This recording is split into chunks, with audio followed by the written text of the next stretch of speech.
Boa tarde. Você vai ver hoje no NT Sul. Primeiro encontro de corais Maturidade Ativa ocorre aqui em Cachoeira do Sul. Vovôs e vovós de Santa Cruz do Sul vieram para cantar na cidade. Secretaria da Saúde do Rio Grande do Sul confirma a segunda morte por dengue no estado. 132 novos casos são diagnosticados em apenas uma semana. Corsan deve cerca de R$1 milhão para a Prefeitura de Cachoeira por causar estragos nas ruas da cidade. A partir de agora, é obrigatória a instalação de banheiros químicos, adaptados às necessidades de pessoas com mobilidade reduzida em eventos de Cachoeira do Sul. Dia das Mães está chegando e o NT Sul quer ajudar você a surpreender sua mãe. Faça um vídeo de aproximadamente 10 segundos e envie para nós. Veja também as manchetes do Jornal O Correio desta quarta-feira. Representantes da Corsan e Prefeitura Municipal se reuniram ontem para discutir uma dívida histórica referente ao não pagamento de contas de água. A estatal cobra R$3,8 milhões, mas o município diz que parte da dívida teria prescrito. Embora o clima da reunião tenha sido amistoso, o desenrolar da situação deve ocorrer na Justiça. Em razão do débito, a Prefeitura foi incluída no CADIM, o SPC dos municípios.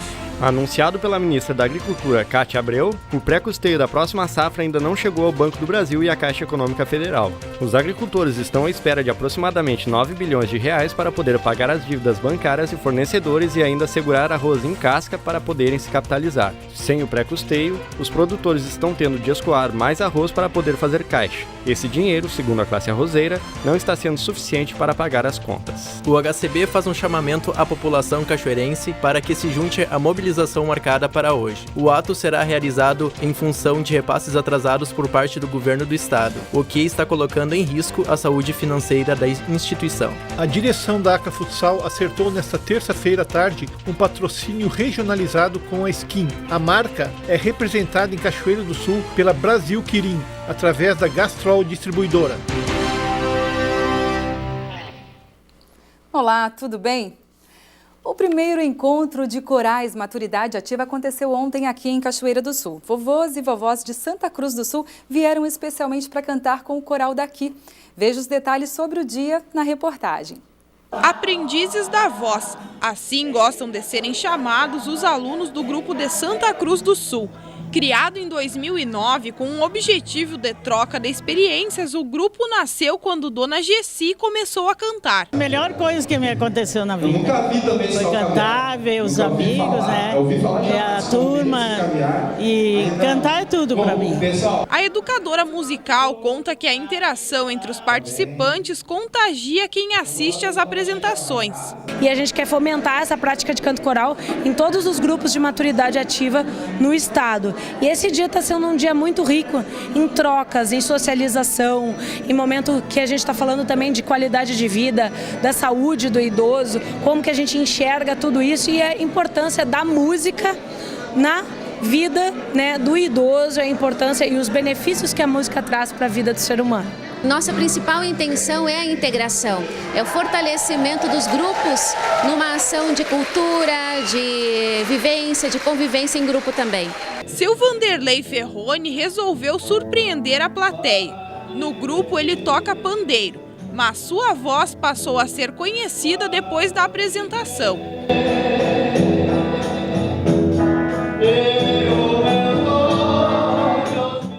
Nós temos todo um trabalho de fazer com que os nossos idosos eles sejam protagonistas das suas ações. Então, todo o conhecimento e a vivência que eles tiveram ao longo da vida vão fazer um trabalho intergeracional até mesmo com as nossas crianças, os jovens, A sua participação, ela tem fundamental importância no fortalecimento da cidadania, da troca, da convivência em grupo como um todo. E para quem pensou que essa turma era boa apenas quando o assunto era apresentação vocal, na dança eles deram um verdadeiro show. Eles estarem em movimento, não só cantando, que já é muita coisa, mas também se movimentando, Isso trabalha muitas questões que ajudam a prevenir de muitas doenças e muito mais. E promove a socialização, a interação, né?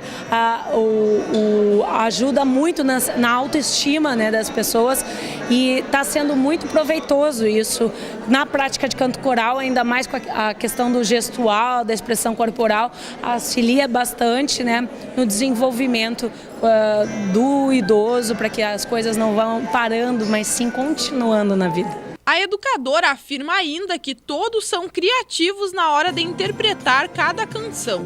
A gente está incentivando bastante isso. A palavra é essa, incentivar a prática de canto coral cada vez mais nos nossos grupos de maturidade ativa dentro do estado do Rio Grande do Sul. Cachoeira é uma das cidades que vem fazendo esse trabalho, né, com bastante dinamicidade, né, para que os idosos realmente tenham a evolução que a gente quer, né, que eles acompanhem a evolução dos tempos, que eles possam ter atividades que realmente contribuam, né, para o bem-estar deles. Além de trabalhar bastante a questão cultural deles, né, o conhecimento, para que eles tenham poder de argumentação, para poder atuar melhor nos seus grupos sociais, né, e serem exemplos, e até para a juventude, né, para que saibam que é possível ter um envelhecimento saudável. A simpática Gessi conta de que forma a participação no grupo auxilia. Auxilia sim, porque eu sou pessoa sozinha, né? Sou viúva, então sou muito sozinha e eu me sinto muito bem cantando e tendo os amigos, né? Coral, então, é o grupo de amigos. É um grupo de amigos grande, né? Eu me sinto muito bem, é muito bom. O dia foi do encontro e também do aniversário da integrante do coral aqui do município. Eu optei por fazer o meu aniversário com o meu grupo do SESC, porque eles são o tônico da minha vida. Gosto muito da turma, no meio do carinho, um dia diferente. E eu acho que fiz uma boa escolha, porque fui cercada de carinho todo dia. E sou uma apaixonada por música desde os 6 anos. Coisa boa. E passa isso para os demais integrantes da família? Eu passei para as netas, uma já toca muito bem, vai fazer vestibular para música, e a outra está terminando jornalismo, já está estudando piano, tá passando para a família, né? Ai, coisa boa.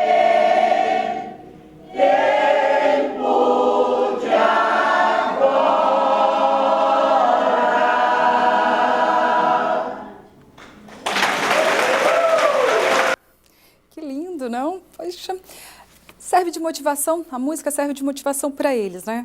E com certeza eles servem de exemplo para nós. Tanta energia assim, a gente está precisando, né, na nossa geração. Gente, a partir de agora vai ser mais difícil comprar imóveis financiados pela Caixa Econômica Federal. Além de subir a taxa de juros do crédito imobiliário, também aumentou a restrição para financiar imóveis usados. Nos últimos 3 meses, a quantidade de recursos sacados da poupança da Caixa superou os depósitos em 23 bilhões de reais. Com menos dinheiro disponível, o banco diminuiu a participação no financiamento de imóveis. Cerca de 70% dos imóveis financiados no país são pela Caixa Econômica Federal e mais da metade desses financiamentos usam os recursos da poupança.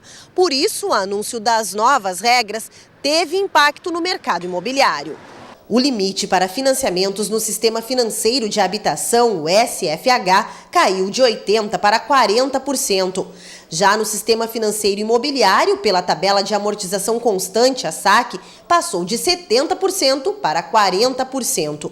Ou seja, para um imóvel que custa R$400 mil, a parte paga pelo comprador, que antes era de no máximo R$120 mil, agora é de R$240 mil, independente do sistema. O Sindicato dos Corretores de Imóveis prevê que os negócios caiam até 30% no primeiro mês depois da mudança.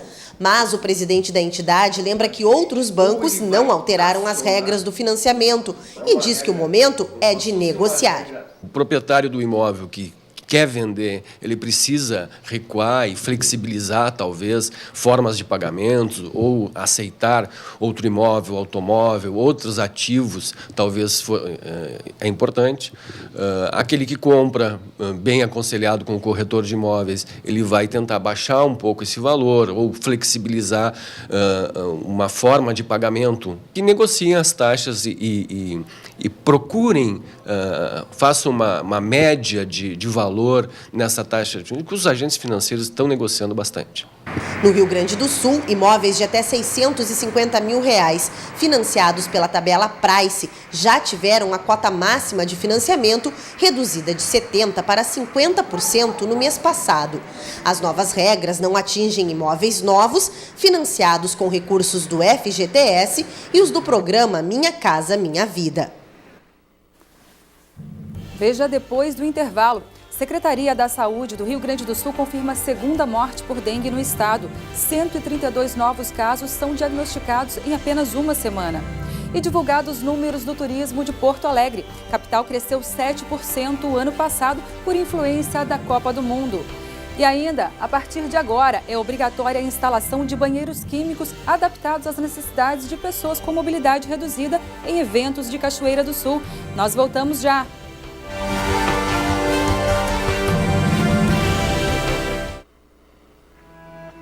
Nossa, na hora, cara, aceitei aquela bolsa e a princípio era para ser guardinha. Pega essa vassoura, negão, varrendo e cantando, né? Eu me formei em 2002 no curso de pedagogia. Eu vim para a cidade de Itatiba, comecei a trabalhar, eu continuo na coordenação. Eu tive a oportunidade de vir aqui para a Rede Novo Tempo de Comunicação, liderar o departamento de jornalismo. E eu sou muito feliz assim por ter escolhido estudar no NASP. No NASP eu ajustei todas essas coisas, né? Então agora eu escrevia, eu lia, tocava. Eu tenho muita gratidão pela oportunidade que Deus me deu de viver essa experiência lá, de aprender e ser o que eu sou hoje, quem eu sou hoje. Meu nome é Daniel Salles. Meu nome é Érica Fazoli de Menezes. Eu sou Lisandro Winkler Stout. E eu sou o NASP. E eu sou o NASP. Eu sou o NASP.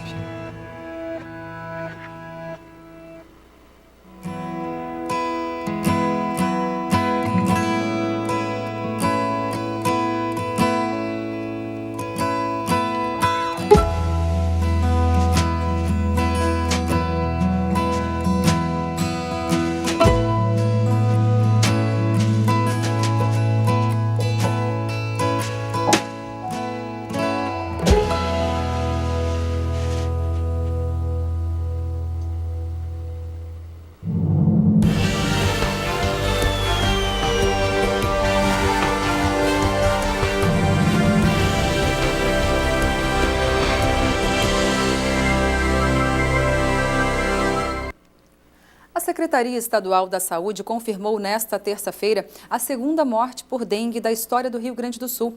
A vítima é uma mulher de 53 anos, moradora de Panambi, que morreu em 19 de abril. A primeira morte por dengue ocorreu no fim de março, em Santo Ângelo, também na região noroeste. Nesse caso, foi uma mulher de 41 anos. A Secretaria da Saúde já havia confirmado surto de dengue na região. O estado registrou 132 novos casos em uma semana, de acordo com o último balanço. No total, 684 casos de dengue foram confirmados. 577 foram contraídos aqui no estado. Divulgados os números do setor de turismo na capital gaúcha, e o crescimento do ano passado foi de 7%. Os Jogos da Copa do Mundo geraram superávit em vários ramos da economia. Nesse primeiro trimestre de 2015, Porto Alegre busca alternativas para repetir o desempenho. Agma é de Ribeirão Preto, São Paulo. Ela está em Porto Alegre com o marido, que participa de um congresso. Hoje vai conhecer a linha Turismo. Útil e agradável. Eu conheci Porto Alegre de muitos anos atrás, há uns 40 anos atrás, nunca mais tinha vindo. E agora a minha expectativa é conhecer os pontos turísticos mais interessantes. O turista que aproveita para conhecer a capital porque vem a negócios, ou ainda aquele que busca tratamentos de saúde de alta tecnologia ou de referência, é o mais tradicional em Porto Alegre. Só no setor de saúde, o crescimento no ano passado foi de 35%, gerando uma receita de R$ 7,5 milhões. durante a semana, ele é um turista mais voltado para a parte de trabalho. Assim. Na verdade, ele vem trabalhar em Porto Alegre, né? Da região Centro-Sul. Mas 2014 foi um ano diferente. A Copa do Mundo refletiu nos números na capital. O Boletim Estatístico do Turismo de Porto Alegre revelou um crescimento de 139% na presença de estrangeiros nos centros de informação turística. E a arrecadação cresceu quase 7%, atingindo mais de 19 milhões e 500 mil reais. Os nossos centros de informação turística receberam mais de 20 mil pessoas, um recorde histórico. E esse número se refletiu também, obviamente, na hotelaria, no setor de gastronomia. A cidade foi realmente invadida por estrangeiros e nós conseguimos, com bastante trabalho, obviamente, receber esse turista da melhor forma possível. 2015 sem Copa e com recessão econômica, já começa com expectativas mais modestas. A rede hoteleira, que ampliou a oferta, chegando a quase 9 mil leitos e uma taxa média de ocupação de 54% no ano passado, fecha o primeiro trimestre com queda. Março do ano passado, a ocupação da cidade foi 58%, beirando 60%. Março de 2015, nós já tivemos uma ocupação abaixo de 50%, 49% e um pouquinho. Os investimentos são para manter os legados da Copa e alavancar o turismo da capital. Esse ano nós, através da Secretaria Municipal de Turismo, participamos já de 2 feiras internacionais do setor na Europa, que foi um grande emissor de turistas no período da Copa do Mundo. Então participamos em Madrid e Lisboa de eventos que buscam trazer de novo esse turista para Porto Alegre e para que a gente possa ter números cada vez mais positivos para o turismo na cidade. Tomara.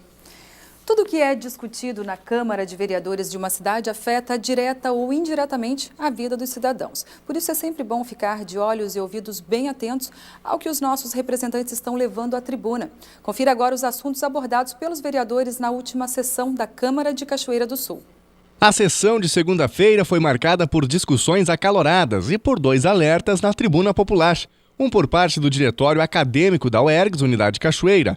Os estudantes reclamam da falta de pagamento de R$ 280 mil da consulta popular para investimentos na estação agronômica do patronato. Há reclamações também sobre cortes em bolsas de prodicência, além do corte de 12% em verbas de custeio da universidade.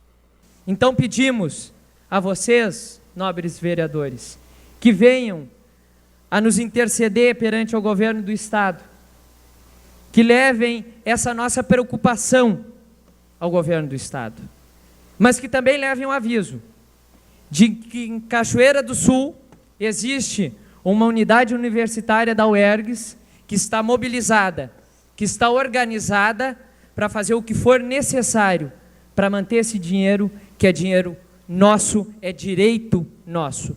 Também ocupou a tribuna popular a presidente do Fundo de Aposentadoria dos Servidores de Cachoeira do Sul. É que tramitam na Câmara 2 projetos que envolvem o FAPS. Um de uma dívida apontada pelo Ministério da Previdência e outro que prevê a alíquota contributiva patronal. Ela defendeu a aprovação dos projetos. Por que eu estou demonstrando isso de forma separada?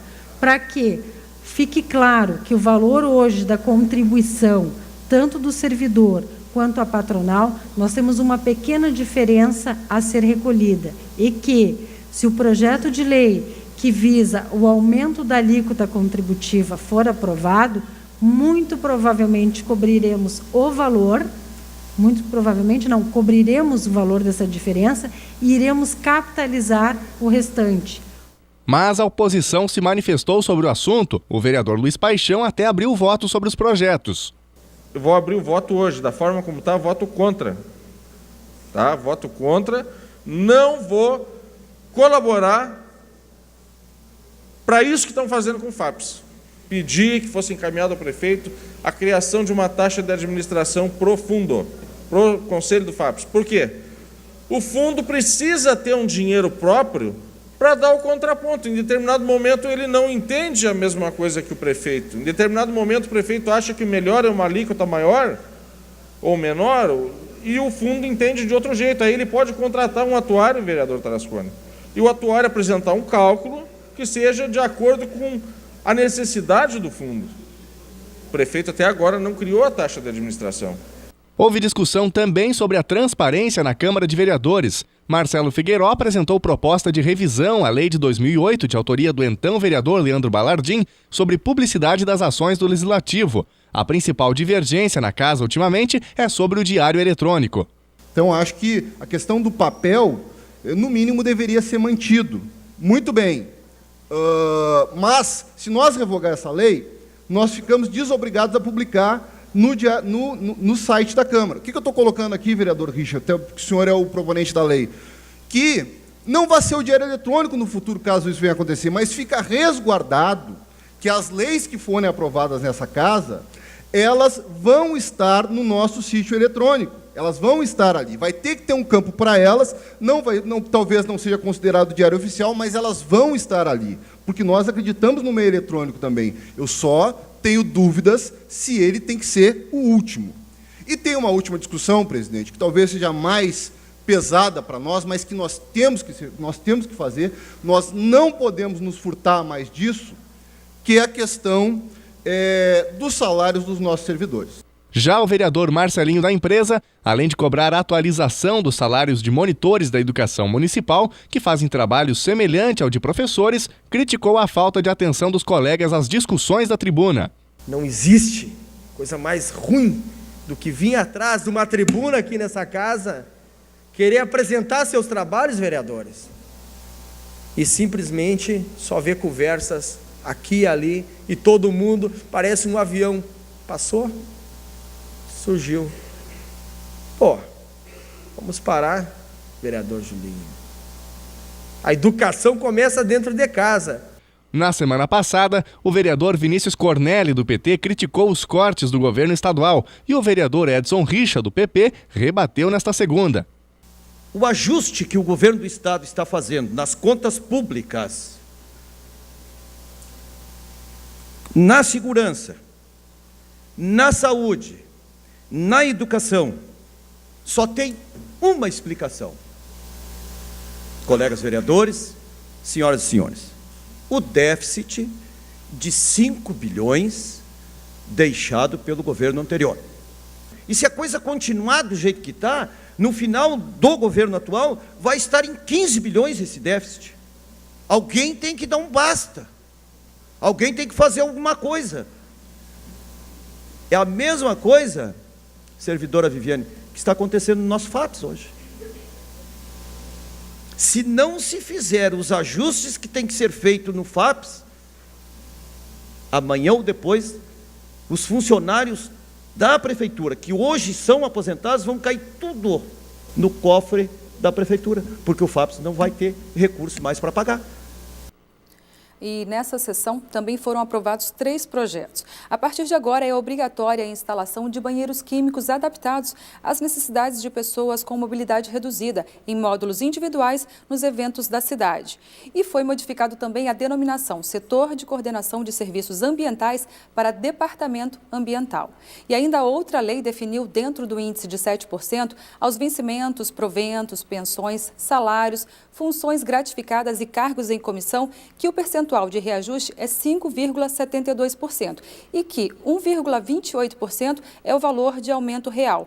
Aos subsídios, só é concedida a revisão geral anual.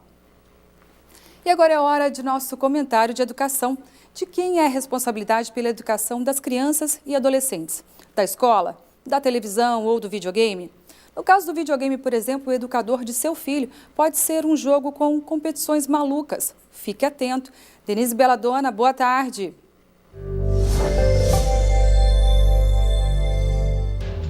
Boa tarde, Darcy. Boa tarde aos que nos assistem. Hoje o assunto é com os educadores aí de casa.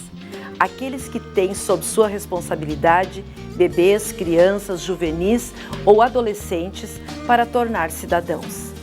A sua responsabilidade é fundamental no processo educativo destes, no que diz respeito a formá-los adultos que contribuam na sociedade. Muitas vezes, até mesmo sem pensar, os adultos, líderes das famílias, transferem essas responsabilidades, o que pode se transformar num grande risco. Quando eu falo em transferência, não estou falando de você ter uma cuidadora para o seu filho ou de você matriculá-lo numa escola de educação infantil desde cedo porque precisa trabalhar. Não é disso que estou falando, até porque essas duas opções fazem parte do processo educativo que você está planejando para o seu filho. No caso da escola ou da pessoa conhecida como babá, alguém estará ensinando essa criança no caminho em que deve andar, como orienta o sábio Salomão. Estou falando do depositório de crianças e jovens diante de um videogame. Quando já mencionei aqui em outros comentários, o máximo de tempo diário inerte diante de uma tela seria de 2 horas. Você se perde nos seus afazeres enquanto a criança está perdida nas mais fantasiosas histórias. O que é pior, sem aplicação para os momentos da vida real. Imaginemos que numa destas histórias vividas pelo adolescente no game, ele é um personagem da mitologia grega, percorrendo um labirinto em que aparecem os pontos cardeais para que ele se dirija dentro desse labirinto até chegar no seu final. A esse momento, o adolescente treinou a sua inteligência espacial e, com certeza, depois de jogar várias vezes esse jogo, poderá ler um mapa rodoviário durante uma viagem com maior competência e ainda adquirir algum conhecimento sobre mitologia grega que será aplicativo na história acadêmica. Talvez eu tenha te surpreendido com esse jogo, porque o jogo que você tem ouvido em casa não tem os sons ou o mugido de um minotauro da mitologia grega. E é aí que vamos chegar. Os educadores do seu filho estão sendo jogos com competições malucas, onde ele arrisca tudo, bate, capota e tudo bem. O jogo tem meia dúzia de vidas mesmo, e o mais próximo da vida real que ele poderá relacionar a isso é um pai que terá dinheiro para comprar ou arrumar o carro que ele destruiu. Ah, mas ele tem que saber o que é verdadeiro e o que é irreal. Eu lhe digo, ele é dotado de cérebro e nessa fase de formação mental, este tanto ouve uma informação que tende a repeti-la nas situações diárias. É isso que nós chamamos de educação. Inculcar em nossos filhos aquilo que é de fazer. O game tem outra característica extremamente nociva. A tendência é que o jogador fique durante horas nesse mundo, preso às regras, valores e leis físicas irreais. E assim ele vai perdendo a sensação da realidade e se fechando no seu mundo interior, usando como muleta mental o videogame. Isso não acontece de uma hora para outra. É um processo no qual você, o educador da casa, deve interferir o quanto antes. Porque quanto mais envolvida a criança estiver, mais difícil será de você retomar o processo da educação. Talvez você até esteja sentindo-se na contramão do mundo por interferir nessa situação. Mas eu, como professora, que já presenciou várias gerações passando pelos mesmos bancos escolares, sinto-me na obrigação de alertar aos educadores aí de casa quando assisto hoje ao egoísmo com que as crianças percebem a sua vida em relação à dos outros, quando assisto ao aumento da agressividade nas brincadeiras e a alienação ao que é real. Pais, assumam a responsabilidade que é sua. Disponibilizem outras atividades para o seu filho, porque mais tarde não será justificativa terceirizar a culpa, já que você é que disponibilizou os meios para essa educação. Mãos à obra para assumir o processo educativo no seu lar.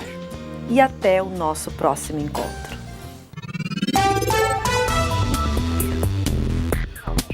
Cachoeira do Sul com sol entre nuvens e temperaturas amenas.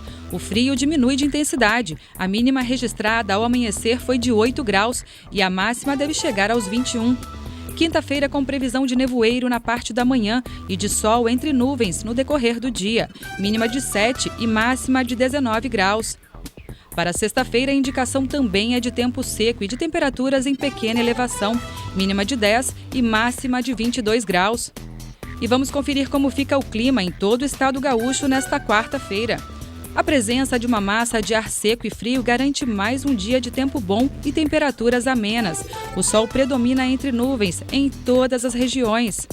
Já as temperaturas ficam acima das registradas ontem, mínimas de 5 graus na Serra e máximas de 25 graus na região noroeste.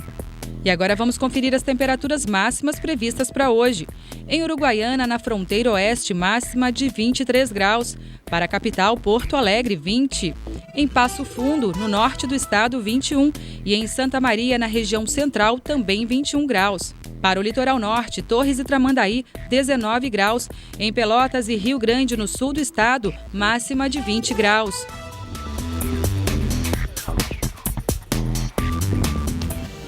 Veja a seguir, Corsã deve cerca de R$1 milhão para a Prefeitura de Cachoeira do Sul por causar estragos nas ruas da cidade. Começa a campanha nacional de vacinação contra a gripe, com a distribuição de 54 milhões de doses em todo o país. No Rio Grande do Sul, começou mais cedo, na última segunda-feira. E tem ainda o comentário de nutrição. Denise Caspani vai falar sobre as virtudes curativas do alho. O NT Sul volta já.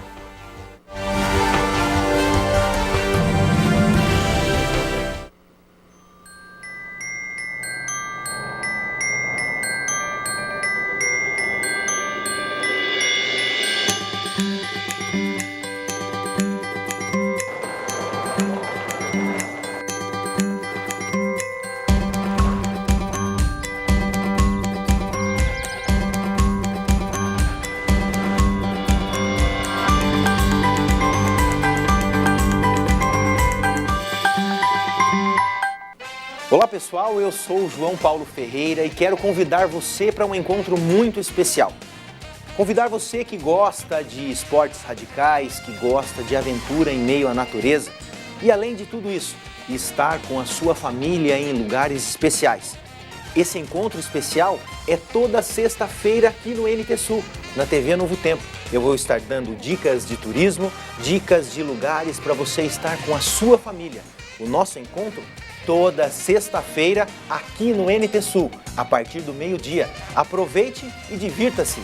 Participe de nossa programação. Acesse novotempo.com/NTSul. No site, acesse o link Você Repórter. Preencha com seus dados e envie sua sugestão de reportagem ou pergunta para os nossos comentaristas. novotempo.com/NTSul.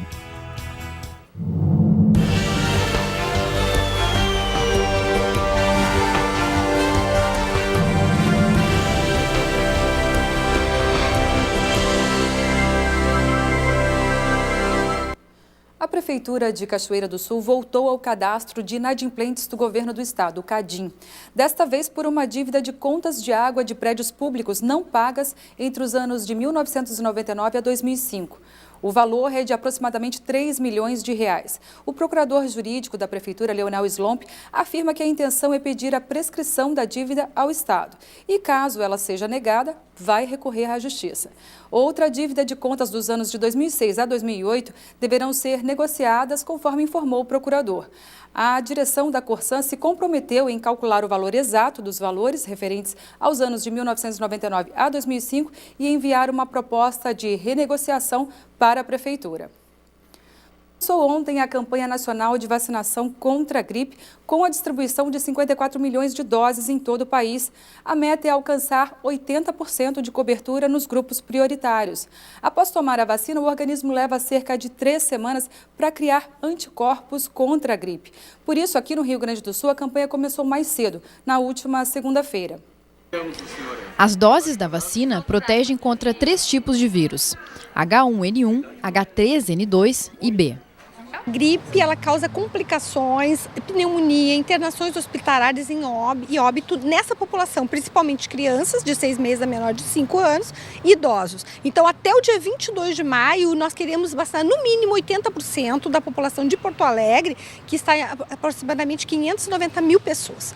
A expectativa da Secretaria de Saúde de Porto Alegre é de que cerca de 590 mil pessoas façam a vacina na capital. No total, 3,5 milhões de gaúchos fazem parte dos grupos prioritários. Todos os pacientes que têm de 6 meses a 5 anos incompleto, as crianças também que têm doenças crônicas e os adultos também, idosos, prisionários, né, carcerários, as pessoas livres de privação de liberdade, e, enfim, a população em geral, mais aquelas pessoas que têm doenças crônicas. Para quem não está nos grupos que devem tomar a dose, a recomendação é que, se possível, faça a vacina. Está à disposição na rede privada por um custo de em torno de R$100 e é muito importante que quem não for da população-alvo que faça nas unidades, que procure se tem condições, porque é uma proteção importante contra a influenza. A meta do Ministério da Saúde é vacinar 49 milhões de pessoas. E para quem está no grupo prioritário e não consegue vir durante a semana fazer a vacina, dia 9, sábado, haverá uma mobilização nacional de vacinação contra a gripe. As unidades básicas de saúde ficarão abertas das 8 da manhã às 5 horas da tarde. Este casal sabe da importância da vacina contra a gripe e todos os anos vem ao posto de saúde tomar a dose. Não dá mais gripe forte, não dá mais tosse, principalmente aquela tosse, e a gripe leve. Sofria, mas sofria mesmo. Agora é a gripezinha assim, leve, mas também todos os anos eu faço, a senhora sabe. Graças a Deus. Uma lei aprovada em 2009 na Câmara Municipal de Cachoeira do Sul exige que prestadoras de serviços que danificam a estrutura das ruas façam a recuperação da pavimentação. O prazo máximo para conserto da rua é de 3 dias após o término do serviço. Caso contrário, a empresa é autuada. A concessionária Corsan, por exemplo, deve mais de R$1 milhão para a Prefeitura de Cachoeira do Sul. Eu converso com o secretário municipal de Planejamento de Cachoeira do Sul, Cristiano Schumacher. Boa tarde, secretário. Como é que funciona esse processo? Boa tarde. O processo de fiscalização sobre as intervenções de empresas públicas, de concessionárias nas vias públicas, funciona com base na Lei 30.908, que é uma lei do vereador Kleber Cardoso, que estabelece um prazo de 3 dias para que as empresas concessionárias façam a recuperação do pavimento. Essa é uma responsabilidade que veio este ano para a Secretaria de Planejamento de realizar, este ano, no ano de 2014, de realizar a fiscalização sobre as obras das empresas terceirizadas, que consiste basicamente em receber da Corsan e das concessionárias a informação de que essas obras serão realizadas, que determinados trechos serão abertos, e a Prefeitura acompanha a execução e dá o aceite da obra. Sobre a fiscalização e autuação, Cristiano Schumacher explicou como funciona o processo. Caso a obra seja de baixa qualidade e não recomponha o pavimento da maneira adequada, há o auto de infração que notifica a Corsan da necessidade de recuperar. Se ele não é recuperado, é gerada uma multa de 10 URMs por dia. O secretário também salientou que a responsabilidade da aprovação sobre a recuperação da pavimentação de ruas e avenidas de Cachoeira do Sul é da Prefeitura. Toda a fiscalização das intervenções das concessionárias sobre o passeio público, sobre a via pública, são uma responsabilidade do município.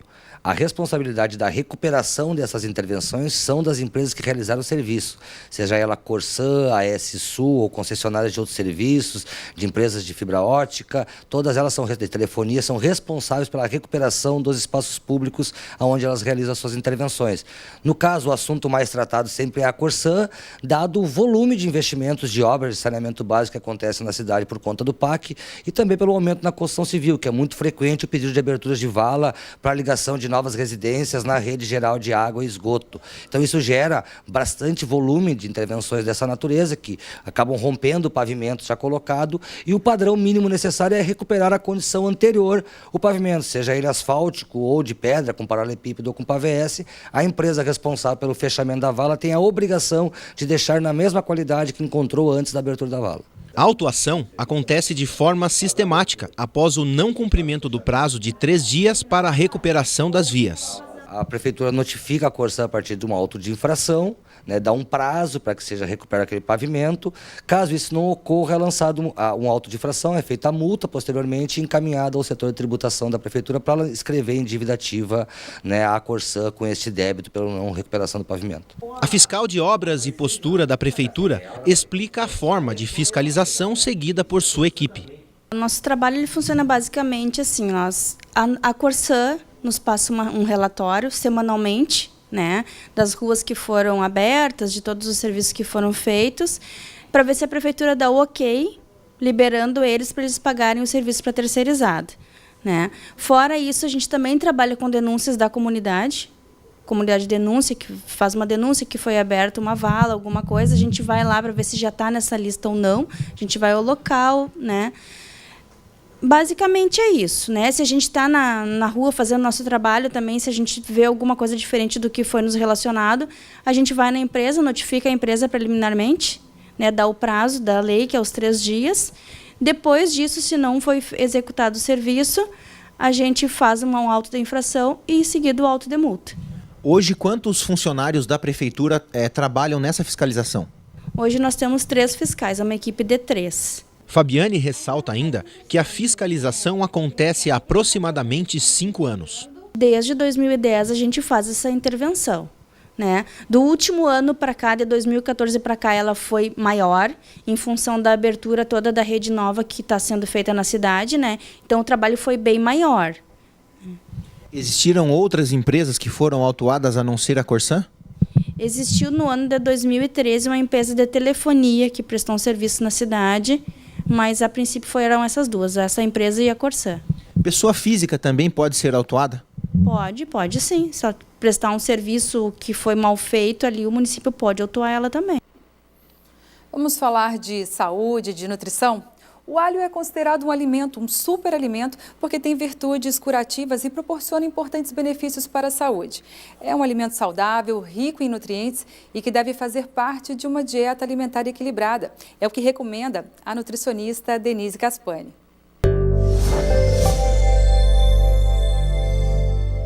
Olá, tudo bem? Vamos falar hoje sobre as propriedades do alho. Além do seu uso culinário, nas mais variadas culturas, desde a antiguidade é usado como medicamento para diversas doenças. Estudos científicos identificaram a presença de vários compostos que agem terapeuticamente no tratamento de parasitoses, desconfortos gastrointestinais, dislipidemias, verminoses intestinais, na doença hipertensiva, cardiovascular, câncer, gripe, doenças do fígado, além das atividades anti-inflamatória, antimicrobiana e antiasmática.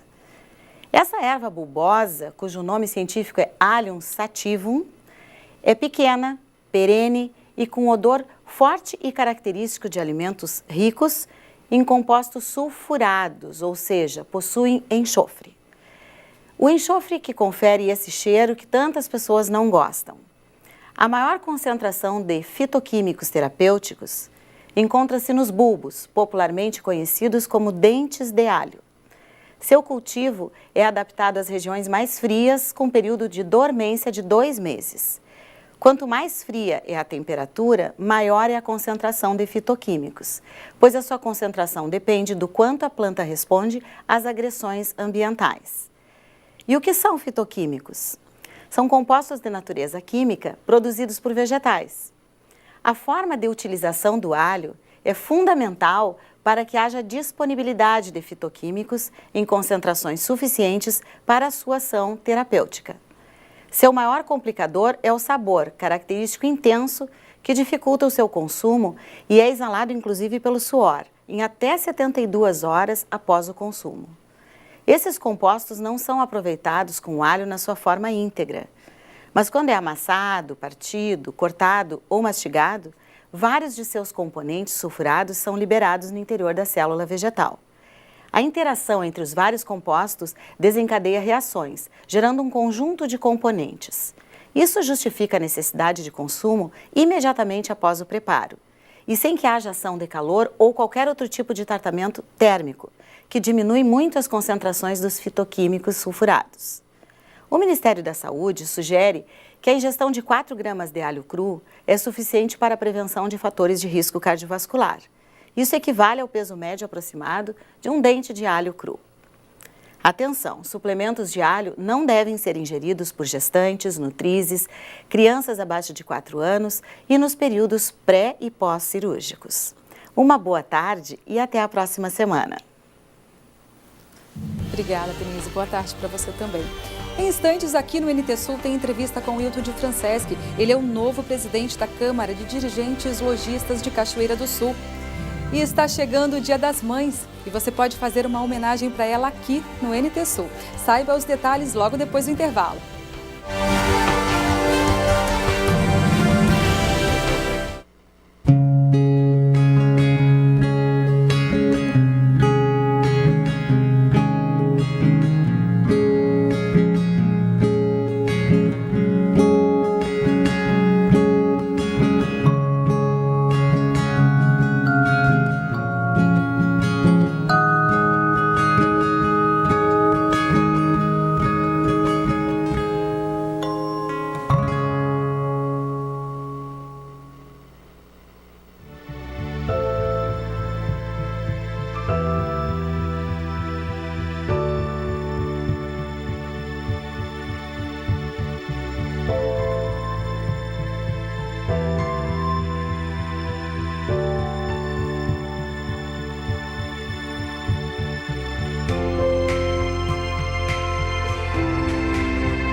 O Dia das Mães é no próximo domingo, mas a maioria dos filhos ainda não escolheu o presente. Segundo a FEComércio, comprar na última hora é uma tradição dos gaúchos, quiçá dos brasileiros, não é mesmo? E os itens de vestuário são a preferência. O apelo para comprar o presente do Dia das Mães está em todas as vitrines. A data é considerada o terceiro melhor faturamento do varejo. O comércio oferece ofertas e facilidades no pagamento. Mas os gaúchos devem deixar a compra para a última hora. Quando que você pretende fazer a compra? Também não sei, só depois do pagamento, que eu recebo só quinto dia útil. Deixo para comprar no dia. Pretendo antes de quinta-feira já fazer a compra do presente do Dia das Mães. Uma pesquisa da FEComércio confirma o que ouvimos nas ruas.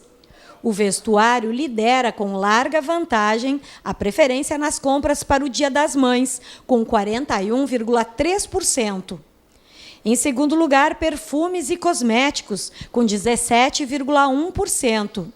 Em terceiro, calçados, com 11,5%, seguido de perto por eletroeletrônicos e eletrodomésticos, com 11,2% da preferência. O presente dado pelos filhos homens vai ser mais caro que o das filhas mulheres. Eles vão gastar, em média, R$ 137, enquanto que as mulheres pretendem gastar R$ 130. A expectativa da FEComércio e do CDL de Porto Alegre é repetir o desempenho do ano passado. Mas o gerente desse shopping popular no centro de Porto Alegre é mais otimista. Ele estima um aumento de 5% a 10% nas vendas desse ano para o Dia das Mães. O movimento deve se concentrar na sexta e no sábado. O pessoal que pode vir antes, né, vai conseguir comprar com muito mais calma, com muito mais tranquilidade do que aquela correria de última hora, que às vezes o pessoal nem consegue dar muita atenção. Então, vindo essa semana aí durante terça até quinta, vai conseguir mais tempo, né, para olhar e depois realmente pode vir só concretizar a compra. A pesquisa da FEComércio também mostra que os gaúchos querem evitar o endividamento. 80,5% pretendem comprar o presente à vista. Entre os que vão usar o crediário, 50,7% devem fazer a compra em no máximo 3 vezes. Os lojistas sugerem que os consumidores fiquem atentos à data de vencimento do cartão de crédito. Na maioria dos casos, a data permite evitar a correria de última hora e garantir um bom atendimento. Aí, por falar em Dia das Mães, que tal preparar uma homenagem especial para ela? Calma, A gente vai te ajudar com a surpresa. Faça um vídeo de aproximadamente 10 segundos com a sua dedicatória e envie para a gente pelo WhatsApp. O número é 5199170018. Vou repetir, 5199170018. Vale também enviar pela nossa página do Face, facebook.com/TV Cachoeira. Vamos mostrar os vídeos nesta quinta e sexta-feira nos intervalos do NT Sul. Use a sua criatividade. Pode começar a enviar, ok? A Câmara de Dirigentes Lojistas de Cachoeira do Sul está com nova diretoria. A cerimônia de posse aconteceu nesta semana e nossa equipe de reportagem acompanhou o evento. Converso agora com o presidente Hilton Benjamin de Franceschi. Presidente, você afirmou que Cachoeira do Sul ficou 50 anos sem crescer. O que você pretende fazer nesses 2 anos de gestão? Infelizmente, esse é um fato. Cachoeira não cresceu nos seus 50 anos. A partir de 1950 até 2000, os dados apontam para essa triste realidade de uma cidade que não cresceu nem na população e tampouco economicamente. Mas também é verdade que Cachoeira dá sinais de recuperação. Não somos pretensiosos ao ponto de acharmos que nós vamos alavancar esse desenvolvimento e esse crescimento tão esperado por todos nós. Mas nós temos a obrigação de contribuirmos para esse desenvolvimento. Não há dúvida de que o comércio é o empresário lojista que contribui com o maior número de empregos dessa cidade. Somos nós que empregamos a maior mão de obras disponível no nosso município e a mais diversificada. Portanto, nós temos o compromisso de melhorar as nossas atividades, melhorar o desempenho das nossas lojas, empregando mais, gerando mais imposto para contribuir com o desenvolvimento econômico. E a minha missão, o meu desafio na presidência nesses próximos 2 anos é estar próximo ao empresário, estar próximo ao poder público, para que juntos podemos construir alternativas. Eu quero que o poder público saiba que nós vamos nos aproximar, não apenas para concordar, mas para emitir opinião, para sugestões. Nós vamos cobrar com todo o respeito que merece aqueles que assumiram uma função pública. Nós vamos ter a compreensão das dificuldades que as atividades do poder público, as suas limitações enquanto legislação, as suas limitações enquanto recurso público. Nós queremos ser uma entidade que vai se somar nesse projeto de desenvolvimento que, felizmente para nós e para a próxima geração, ela é favorável e aponta e tem sinais positivos. Caso você vem logo após a presidência do Caco Salomão, né, aqui na Câmara, o que você acredita que vai precisar fazer para dar conta de uma gestão como a dele? O Caco foi muito feliz nesses anos todos. Não é possível alguém assumir uma entidade da grandeza do CDL apenas por vaidade, por orgulho. É preciso aqui ter muito mais do que isso. É preciso aqui ter objetivos claros. É preciso se doar muito, é preciso abrir mão de convívios familiares, de bem-estar na sua casa para se dedicar ao CDL. É preciso um pouco de coragem para ter ações que nem sempre são unânimes. E o Caco, sobre fazer isto, sobre motivar a sua diretoria, impressionante a aprovação dele junto à sua diretoria. Ele soube motivar, ele soube cativar, o Caco soube dar uma grandeza ao CDL. E esse é o legado que eu recebo, é de poder continuar tendo essa capacidade de manter unido este grupo. Eu preciso ter a capacidade de manter unidas as entidades empresariais todas.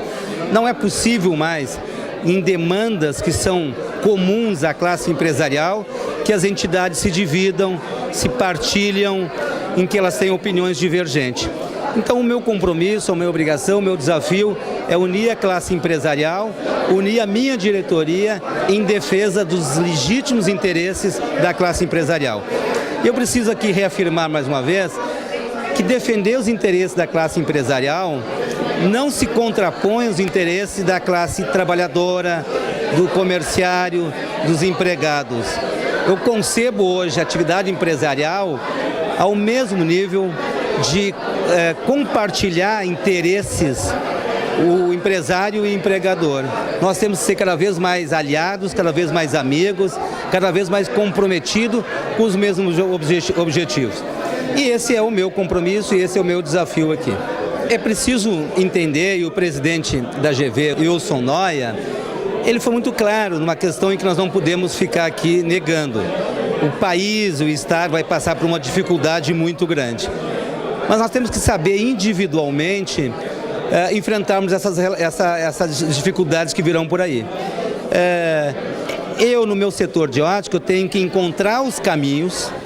Quem trabalha com vestuário tem que encontrar as suas alternativas diante de um cenário complicado criado pelo governo e que nós vamos ter que pagar essa conta junto. Mas eu acredito que a CDL possa ser esse instrumento de ajuda a esse empresário. Nem sempre a crise atinge todos. A crise normalmente atinge alguns setores, mas, sobretudo, ela não perdoa a quem não se prepara para a crise. Ela não perdoa aqueles que não acreditam que tem a crise. Mas nós já vivemos o suficiente para ter passado por várias crises. E nós sobrevivemos até aqui. Eu não acredito que essa será uma diferente das demais. Apenas nas suas particularidades é que nós temos que estar preparados para cada um no seu segmento saber enfrentá-las.